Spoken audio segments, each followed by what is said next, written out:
यहाँ एक कथा है प्रतिशोधी आत्मा पर। एक समय की बात है, एक छोटे से गांव में एक युवक कर्ण रहता था। कर्ण बहुत जिज्ञासु और साहसी था। वह अक्सर गांव से बाहर जंगलों में घूमने जाता था।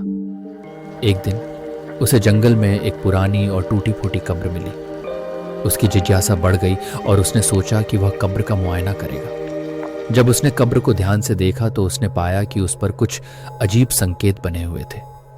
उसने अपने दोस्तों को बुलाया और उन्हें अपनी खोज के बारे में बताया, लेकिन वे डर गए और उसे मना किया। लेकिन कर्ण को अपने साहस पर गर्व था और उसने कब्र को खोदने का फैसला किया। जैसे ही उसने कब्र को खोदा, सर्द हवा का झोंका उसके चारों ओर घूमने लगा। अचानक एक धुंधली छाया बाहर आई। वह एक भूत था जिसकी आंखों में आक्रोश और प्रतिशोध की आग जल रही थी।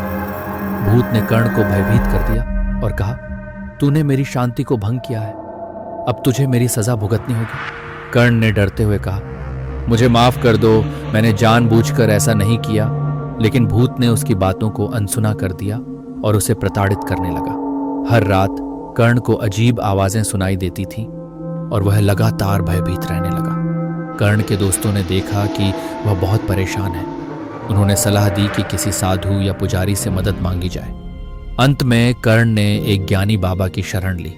बाबा ने कहा, तेरे द्वारा उल्लंघन की गई कब्र के मालिक को शांति की आवश्यकता है। तुझे उसे अपना अपराध स्वीकार करके उसकी आत्मा को शांति प्रदान करनी होगी। कर्ण ने हिम्मत जुटाई और दोबारा कब्र के पास गया।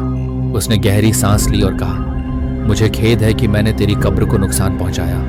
कृपया मुझसे माफ कर दो और अपनी शांति को पुनः प्राप्त करो। अचानक चारों ओर रोशनी होने लगी और भूत की अग्नि बुझ गई। उसने कहा, मैंने तुम्हारी प्रार्थना सुन ली है। तुमने जो किया उसका पश्चाताप करने की कोशिश की है, इसलिए मैं तुम्हें क्षमा करता हूँ। उस दिन के बाद कर्ण ने कभी भी उस कब्र के पास जाने की हिम्मत नहीं की और उसने हमेशा दूसरों को सिखाया कि कभी भी किसी भी चीज़ को हल्के में नहीं लेना चाहिए, विशेषकर दीवारों के पीछे की राज।